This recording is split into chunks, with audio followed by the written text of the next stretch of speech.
ప్రభుత్వం ప్రవేశపెట్టిన మహాలక్ష్మి పథకం తమ కుటుంబాలను రోడ్డున పడేసేలా ఉందని ఆటో డ్రైవర్లు ఆవేదన వ్యక్తం చేశారు. రెక్కాడితే గాని డొక్కాడని డ్రైవర్ల బతుకులు అగమ్య గోచరంగా మారాయని వాపోయారు.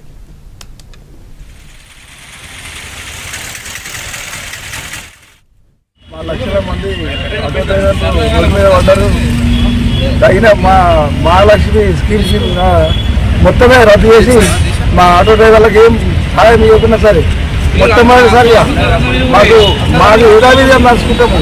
మా పథకం మాకు అవసరం లేదు. మాకు రేవంత్ రెడ్డి గారు తక్షణమే వేసి ముందుకొచ్చి మాకు న్యాయం చేయాలని. సిద్దిపేట జిల్లా దుబ్బాకలో ఆటో డ్రైవర్లు ఆందోళనకు దిగారు. ప్రభుత్వం మహాలక్ష్మి పథకం ప్రవేశపెట్టడంతో ఆటోలో ప్రయాణించే వారంతా ఆర్టీసీ బస్సు ఎక్కుతున్నారని అన్నారు. ఆటోల్లో ప్రయాణికులు ఎక్కడానికి ఇష్టపడకపోవడంతో డీజిల్ ఖర్చులు కూడా రాలేని పరిస్థితి నెలకొందని వాపోయారు.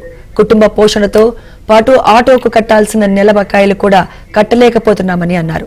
రాష్ట్ర ప్రభుత్వం వెంటనే స్పందించి ఆటో డ్రైవర్లకు ఉపాధితో పాటు జీవన భృతి చెల్లించాలని డిమాండ్ చేశారు.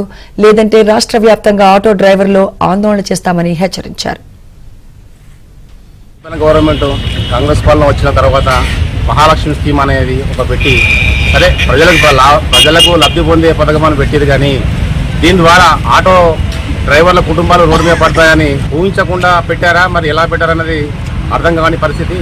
ఈరోజు మా ఆటో యూనియన్లు మొత్తం ప్రతి తెలంగాణ స్టేట్లో ఉన్న ఆటో యూనియన్లు అన్ని ఇప్పుడు రోడ్డు ఎక్కే పరిస్థితి ఇచ్చిన రేవంత్ రెడ్డి గారి సర్కారును మేము విమర్శించడం లేదు. దయచేసి మా కుటుంబాలను కూడా మాకు యథావిధిగా పోషించుకునే పరిస్థితిగా మాకు ఏదైనా ఆర్థిక సహాయం కానీ బ్యాంక్ లోన్లే కానీ ఇప్పుడు ఈఎంఐలు కట్టుకోవడానికి చాలా ఇబ్బంది అవుతున్నది.